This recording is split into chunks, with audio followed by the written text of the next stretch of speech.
Dear teachers, welcome to JSN English Learning. We are with Unit 7 of PGTRB and we are discussing Krish Karnad's play Tuklak. And we are with the second scene. This is a second scene out of the 13 scenes in the play. The second scene, what is the setting of the second scene? The second scene is a room in the palace, which is in Delhi. And you have the hero, Muhammad Tuklak, and he is busy playing a chess game. Okay, so he is playing a game of chess, and there is a chessboard, and this man is bent, and he is calculating the move of every single coin there. The chessboardல இருக்கக்கூடிய ஒவ்வொரு காயினுடைய மூவ்ஸை பத்தி அப்படியே close observe பண்ணிட்டு இருக்காரு.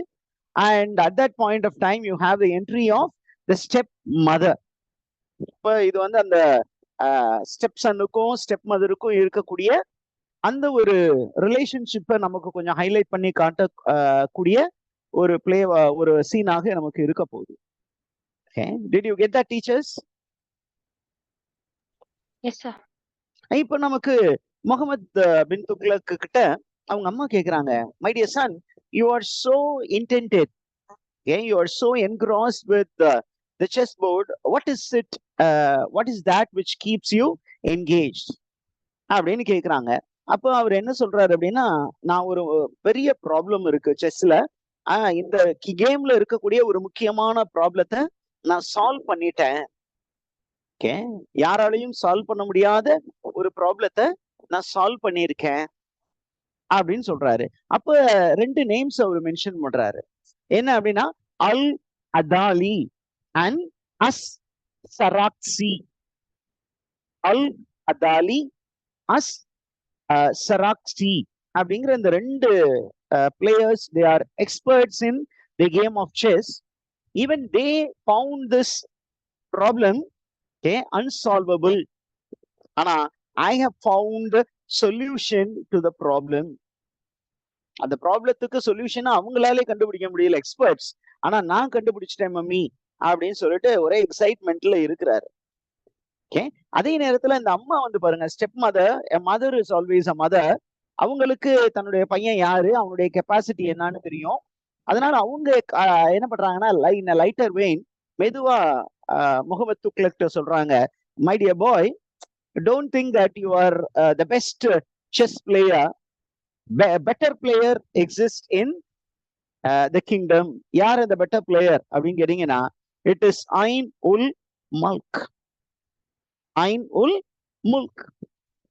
அப்ப உனக்கு உண்மையான சொல்யூஷன், இந்த ப்ராப்ளத்துக்கான உண்மையான சொல்யூஷன் தெரியுமா, you have to consult your friend, your childhood friend, Ain ul Mulk.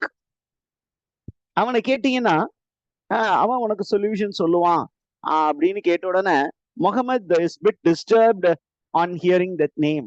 Mohammed அந்த நேம் ஐன் உல் முல்க் அப்படின்னு சொன்னோடனே ரொம்ப டிஸ்டர்ப் ஆயிட்டு அவர் என்ன சொல்றாரு, நீங்க சொல்றது உண்மைதாமா, அவன் என்னுடைய childhood companion. we played chess together, but at the moment he is not my friend, but he is my enemy.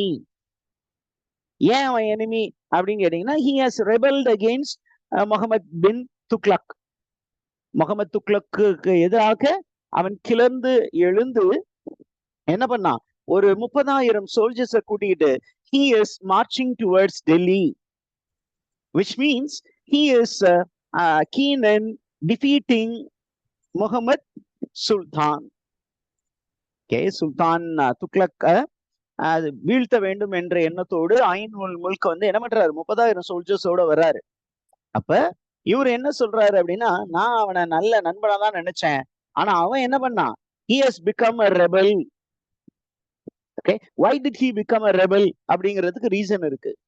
He was already the ruler of a place called Avd, AVADH, Avd அப்படிங்கிற பிளேஸ்ல இருந்தாரு. அங்க இருந்து நான் I asked him to move towards Deccan. I wanted him to be relieved from his current assignment, and I wanted him to become the governor of Deccan. Okay அப்படின்னு நான் அவருக்கு ஒரு கடிதம் எழுதினேன். அந்த கடிதத்தை படிச்ச உடனே நான் இருக்கிற இடத்துல இருந்து இன்னொரு இடத்துக்கு அப்போ சொல்றேன், என்னால போக முடியாது, இல்ல நீ போய் தான் ஆகணும், ஏன் அப்படின்னா உன்னுடைய உதவி எனக்கு அங்க தேவைப்படுகிறது நான் சொன்னேன். ஆனா அவரு கேட்காம என்ன பண்ணிட்டாரு, he wanted to fight with me அப்படின்னு சொன்னோன்னே ஸ்டெப் மதர் கேக்குறாங்க, அப்ப அவன் உண்மையாலுமே சண்டை போடணும்னா இது மட்டும் ரீசனா இருக்காது தம்பி, வேற ஏதோ ஒரு மன வருத்தத்தோடு தான் அவன் உன்னை எதிர்த்து சண்டை இட வந்து கொண்டு இருக்கிறான் அப்படின்னு சொன்னோன்னே, சரி உனக்கு வேற ஏதாவது ப்ராப்ளம் இருக்கா அப்படின்னு கேட்டீங்கன்னா முகமது பின் துக்ளக் ரொம்ப வருத்தப்பட்டு சொல்றாரு, mummy I have only 6,000 soldiers with me, whereas my friend has 30,000 soldiers. How will I face my friend? எப்படி அவனை நான் எதிர்கொள்வது என்று எனக்கு தெரியவில்லை அப்படின்னு ரொம்ப வருத்தப்பட்டு சொல்றார். Did you get that, teachers?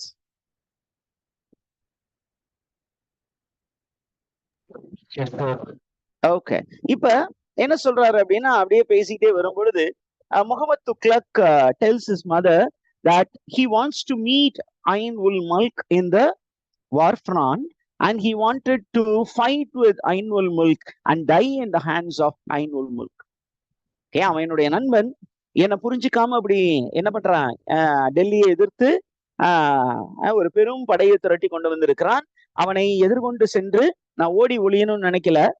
என்னுடைய ஆசையெல்லாம் என்ன அப்படின்னா, என்னோடு இருக்கக்கூடிய இந்த முஸ்லிம்ஸ் எல்லாம் இறந்து போவாங்க. 6,000 பேர் தான் இருக்காங்க, அவர்கிட்ட 30,000 பேர் இருக்காங்க.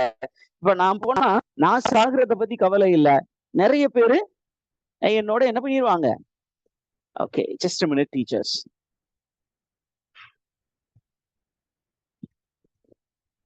Teachers, am I audible to you?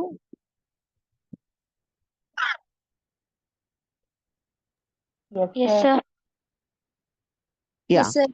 என்னோடு நிறைய பேர் இறந்துருவாங்க. So I am planning to go face Ain ul Mulk in the battlefield and die in the hands of Ain ul Mulk அப்படின்னு அவர் அங்க தன்னுடைய அம்மாவிடம் சொல்கிறார். அந்த நேரத்துல you have the entry of two of the counselors of Muhammad Tughlaq. One is the Wazir, okay, VA, it should be V, okay, Wazir Najib and Ziauddin Barani. They are coming to meet him and we are given some information about these two counselors of Muhammad Tughlaq. Who are they and what are they?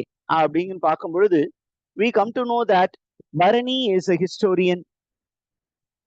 Okay, Barani is described by Muhammad Tughlaq as a historian and Najib is described as a politician. Okay, அப்ப historical information வேணும் அப்படின்னா பரணியோட உதவி தேவை. Najib அவர் வந்து is a man with political knowledge. Okay, and we come to know இன்னும் ரெண்டு விஷயம் கிடைக்குது. என்ன அப்படின்னா Bharani is a Muslim. He was a born Muslim and he is a very strong follower of Islam. Whereas Najib, he was a convert to Islam. Basically he was a Hindu. Okay, அந்த ஹிந்து வந்து இப்ப முஸ்லிமா மாறி யாரோடு இருக்கா, முகமது துக்ளக்கோடு இருக்கிறார். இவங்க ரெண்டு பேர்ல யாரு சார் ரொம்ப நல்லவங்க அப்படின்னு கேட்டீங்கன்னா இவங்க ரெண்டு பேர்ல யாரு நல்லவங்க அப்படின்னு பாத்தீங்கன்னா Bharani is a very good man, whereas Najib is not to be found fault with, but he is very keen in keeping Muhammad Tughlaq under his control. Muhammad துக்ளக்க தன்னுடைய கண்ட்ரோல்ல வச்சிருக்கணும் அப்படின்னு அவரு முயற்சி பண்றாரு. Okay, are you there, teachers? Just to give me 1 minute, I will be back. I am going. We have we have the introduction of these two characters. One is Barani the historian and Najib the politician. And of these two characters, Barani is very genuine, whereas Najib has a personal motive. What is a personal motive? To be more powerful. In order to be more powerful, he is keeping Muhammad under his control. He is highly influential and Muhammad becomes the puppet அவர் கையில ஒரு பொம்மை மாதிரி இருக்காரு, அவரு சொல்றது எல்லாத்துக்கும் இவரு பூம்பு மாடு மாதிரி தலையாட்டுவாரு. இப்ப நஜீபும் பரணியும் என்ன பண்றாங்க அப்படின்னு சொன்னீங்கன்னா, they are trying to console the king because the king is highly distressed. அவர் ரொம்ப மன வருத்தத்தில் இருக்கிறார், மன உளைச்சலில் இருக்கிறார். அப்ப கவலைப்படாதீங்க, ஐன் உல் முல்க் தானே, உங்களுடைய நண்பர் தானே, அவர் வந்தா என்ன, நம்ம அவர்கிட்ட பேசி பார்ப்போம் அப்படிங்கிற மாதிரி பேசிட்டு வரும் பொழுது முகமது பின் துக்லக் வந்து ஒரு அழகான இன்ஃபர்மேஷன் சொல்றது என்ன அப்படின்னா, on one side I have problem from Jan ul மல்க் who is my friend. On the other side, there is another person who is giving me trouble. யார் அந்த மனிதர்? ஷேக் இமாமுதீன். அண்ட் பரணி சொல்றாரு, ஷேக் இமாமுதீன் உங்களுக்கு ட்ரபிள் கொடுக்குற ஆளு தான், ஆனா அவர் இப்ப எங்க இருக்காரு? He is in Delhi at the moment. He is at Delhi at the moment. அப்படிங்கிற இன்ஃபர்மேஷன் கோட்டான முகமது வந்து கொஞ்சம் டிஸ்டர்ப் ஆனாலும் he is getting some new insight. அவருக்கு திடீர்னு ஒரு ஐடியா தோணுது.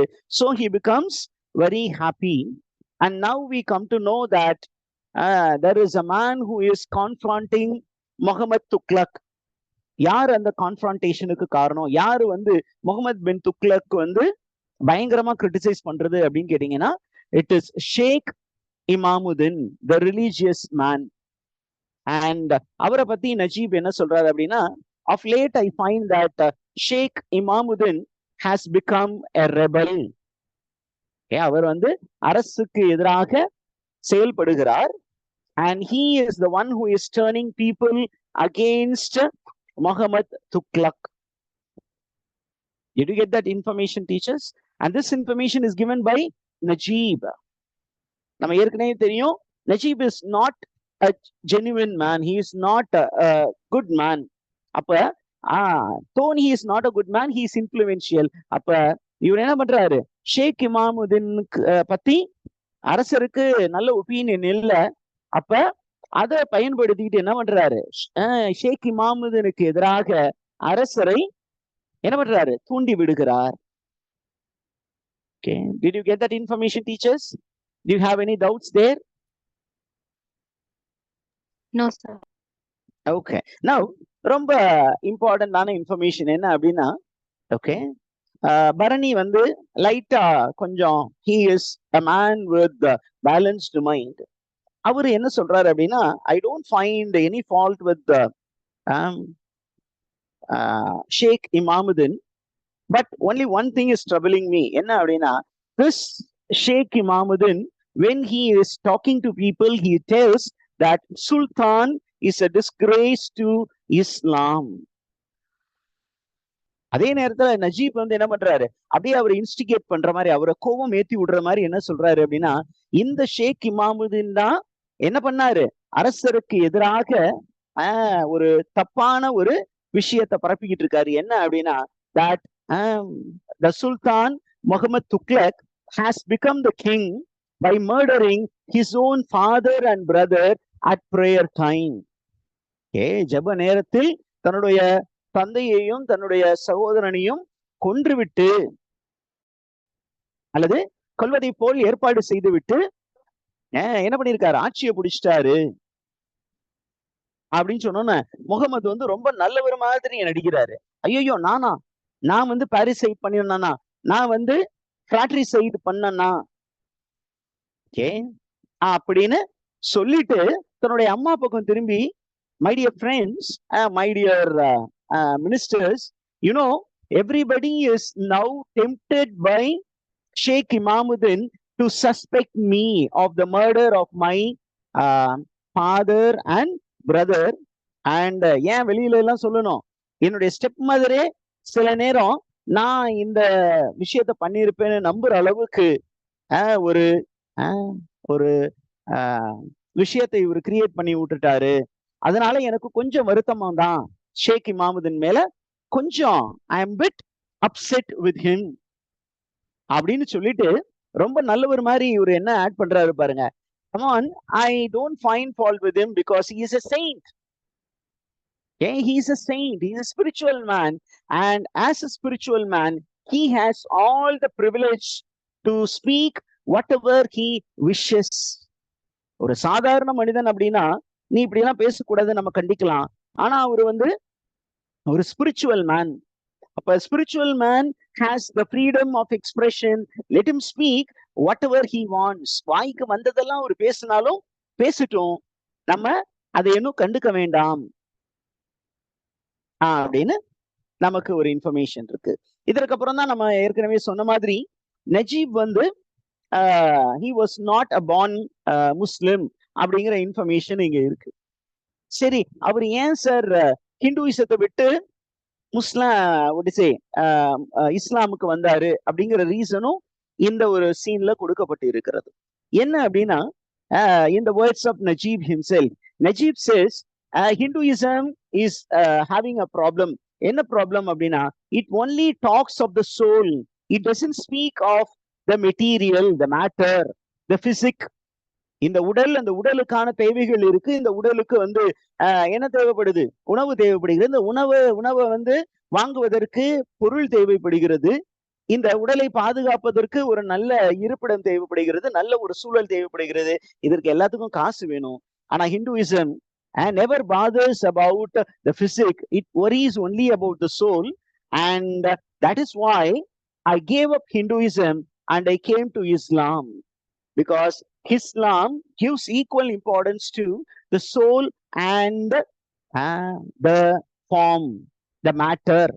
அப்படின்னு அவரு தன்னை பற்றியே ஒரு சில விஷயங்கள் சொல்றாரு.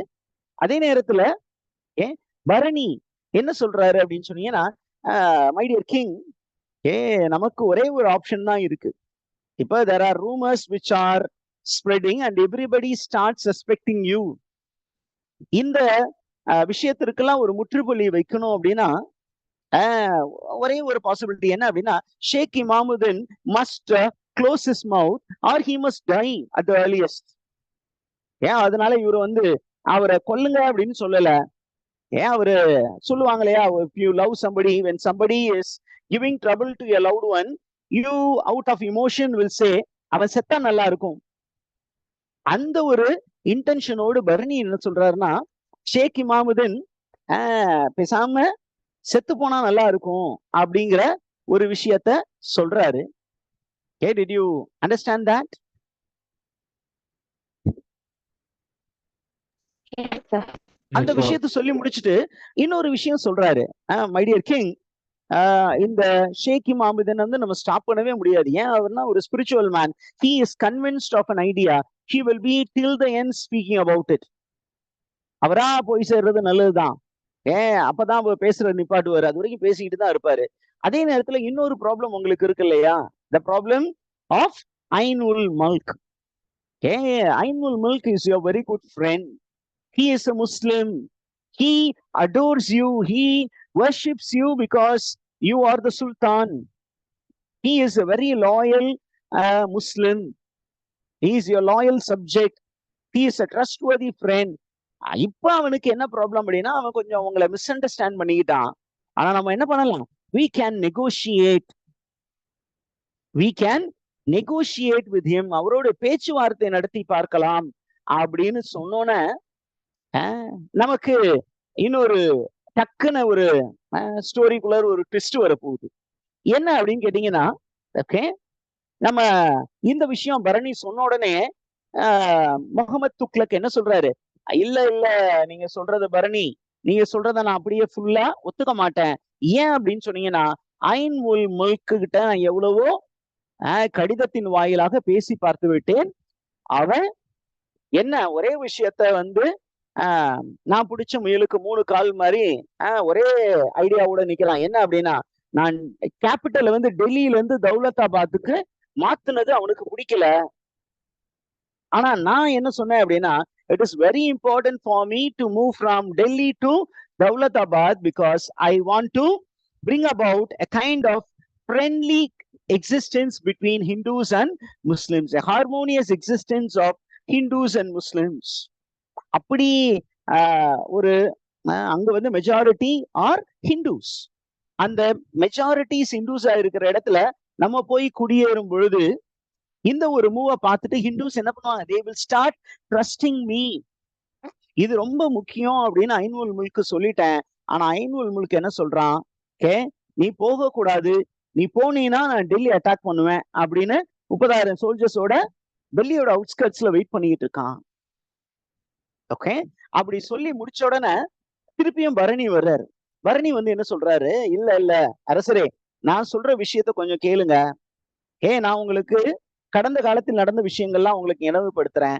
என்ன அப்படின்னா, இந்த ஐன்வுல் மல்க் தான் ஒரு காலத்துல என்ன பண்ணாரு, அவுத் அப்படிங்கிற இடத்துல ஒரு பெரிய கலவரம் ஏற்பட்ட பொழுது அந்த கலவரத்தை அடக்குவதற்கு ஒரு நல்ல ஒரு வாரியர் தேவைப்பட்டார். அப்ப the only man who could control the situation was Ainul Mulk. You asked him to go, he went and he quenched anarchy which was prevalent there. அங்க வயலன்ஸ் வந்து கட்டவிழ்த்து விடப்பட்டது. அந்த இடத்த வந்து கலவர பூமியா இருந்தது. அந்த கலவர பூமிய கட்டுக்குள் கொண்டு வந்தது ஐன்வுல் முல்க் தானே. நீங்க சொன்னீங்க, அதை அவன் செஞ்சான்.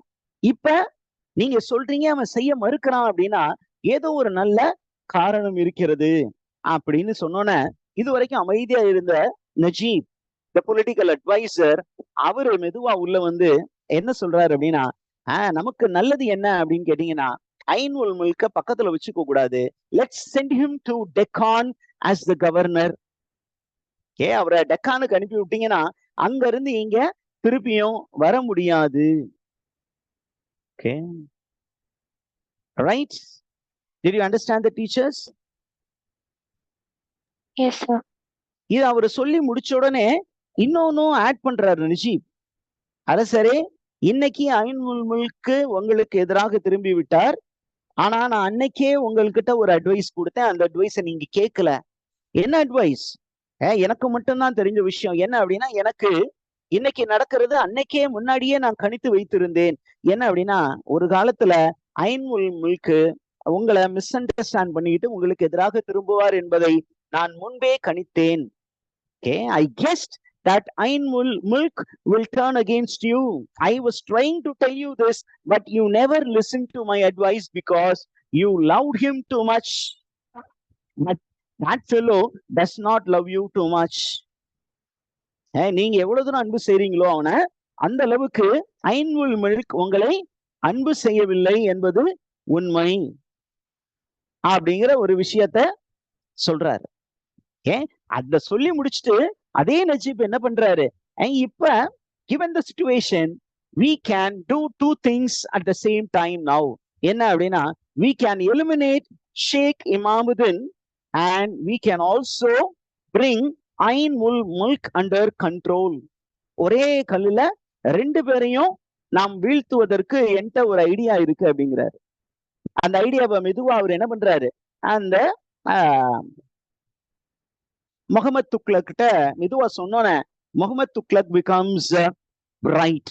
His face turns bright because the idea was a marvelous one for Muhammad Tughlaq. Did you get that, teachers? Yes, sir. இப்ப நம்ம என்ன பண்றாங்க அப்படின்னு சொன்னீங்கன்னா, இப்ப நம்ம பரணிகிட்ட இந்த ஷேக் எங்க இருக்காரு அப்படிங்கிற நம்ம முகமது துக்ளக் கேட்கிறாரு. அப்ப பரணி சொல்றாரு, அவரு வந்து டெல்லியில கனுஜ் அப்படிங்கிற ஒரு இடத்துல இருக்காரு. அப்ப ஒன்னும் இல்ல, we are meeting Sheikh Imamuddin, make arrangements அப்படிங்கிறாரு. And then என்ன பண்றாங்க, we will start from Kanuj the day after tomorrow in the evening. அப்ப நம்ம வந்து அந்த இடத்துல இருந்து நம்ம கிளம்பி போவோம் அப்படின்னு சொல்லிட்டு தன்னுடைய அம்மாவை கூப்பிட்டு என்ன சொல்றாரு, mummy, in my absence you take care of the administration அப்படின்னு தன்னுடைய தாய் கிட்ட ஒரு பொறுப்பை ஒப்படைக்கிறாரு. அதே நேரத்துல போகும்போது சொல்றாரு, உங்களால இதை தனியா செய்ய முடியாது. I will ask Shihab Uddin, the prince of Sapanshar, the son of an Amir who is against me, to come here and assist you in the administration. பாருங்க, அம்மாவையும் முழுசா அவன் நம்பல. Mohammed Tughlaq doesn't trust the mother fully.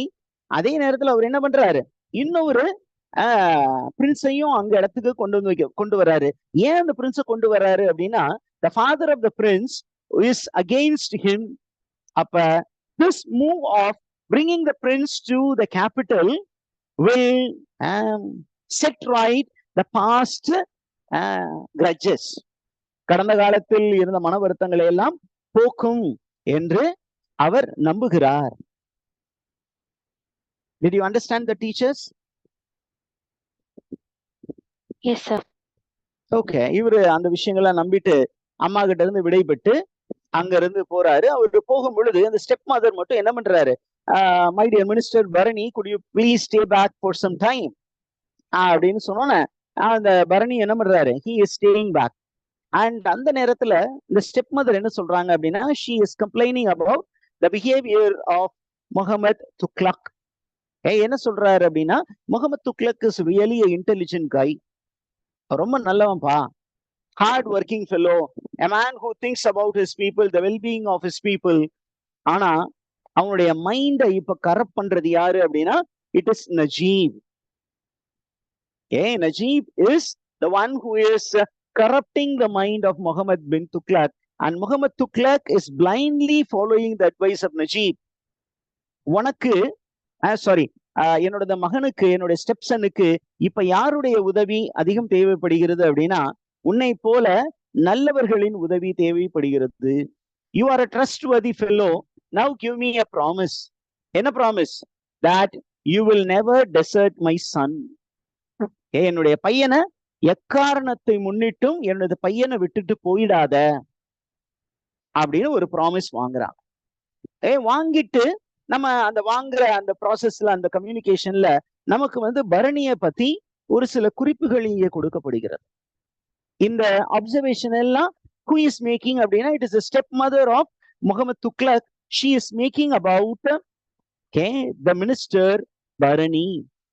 பரணியை பத்தி என்ன சொல்றாங்க அப்படின்னா, Bharani is a sober man.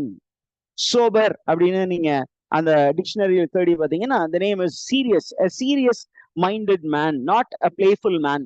Playful men will bring about problem. Serious minded men will avoid problem, will always provide solutions to problem. Number 2, Bharani is judged to be a level minded. level mindedனா ஒருத்தர் என்ன பண்ணுவாங்கன்னா, டக்குன்னு ரெண்டு extreme போயிடும். ஒன்னு over excited ஆயிடுவாங்க, இல்லைன்னா over மூடி ஆயிடுவாங்க. அந்த மாதிரி இல்லாம லெவலா இருப்பாங்க, moderate in thought. Number 3, he is judged to be an honest man. அதற்கப்புறம் he is a man who is friendly with Muhammad Tughlaq. இப்படிப்பட்ட ஒரு மினிஸ்டர் தான் யாருக்கு உதவியா இருக்கணும்னு ஒரு தாய் ஆசைப்படுறாங்க அப்படின்னா, முகமது துக்ளக்கு உதவியாக இருக்க வேண்டும் அப்படின்னு சொல்றாங்க. அதே நேரத்துல பரணி சொல்றாரு, நான் எவ்வளவோ அட்வைஸ் பண்ண பாக்குறேன் துக்ளக்கு கிட்ட, ஆனா துக்ளக் கேட்க மாட்டேங்கிறாரு. He doesn't bother to listen to my advice. He is completely under the influence of Najib. அப்படின்னு சொன்னோன்னே அம்மா பயங்கர கோபமாயிட்டு, look at the way she communicates. I will wait for a few days. Yeah, my dear Minister Bharani, I know about it. I know that Najib is influencing my son too much. I know it. I'm watching it. I will wait for a few days. அவனா கொஞ்சமா குறைச்சுக்கிட்டானா பரவாயில்ல, இல்லட்டினா நான் என்ன பண்ணுவேன் அப்படின்னா, I won't wish his fate even for a dog. ஒரு நாய்க்கு கூட அவனுடைய அந்த நிலைமை வராதபடி நான் வேண்டி பார்த்து கொள்வேன். அப்படின்னா என்ன அர்த்தம்? ரொம்ப மோசமான ஒரு விளைவை அவன் சந்திப்பான். ஒரு நாய்க்கு கூட அது நடக்கக்கூடாது, ஆனா அவனுக்கு அது நடக்கும் அப்படின்னு கொஞ்சம் வயலண்டா அவங்க பேசுறாங்க. And Barani senses venom in the voice of the mother of Muhammad Tughlaq. இது ஒரு தாயினுடைய கோபம். ஒரு தாய் தன்னுடைய பையனை தவறாக வழிநடத்தக்கூடியவர் மீது நார்மலா கோவப்பட்டா எப்படி கோவப்படுவாங்களோ அந்த கோபம் தான் இங்கே இருக்கிறது. Did you understand the teachers? Yeah, and that too she is the mother of Muhammad bin Tughlaq, and she is the queen. ஏன் அந்த நேரத்துல தான் நமக்கு there is an entrance of an announcer. Okay, there is a announcer who is going to give certain information. என்ன அப்படின்னா he comes out and he says that okay, என்னென்ன information இந்த announcer கொடுக்க போறாரு அப்படின்னா he is addressing people and he is telling, my dear people of Delhi, a meeting is arranged in front of the big mosque, and who is going to address the people?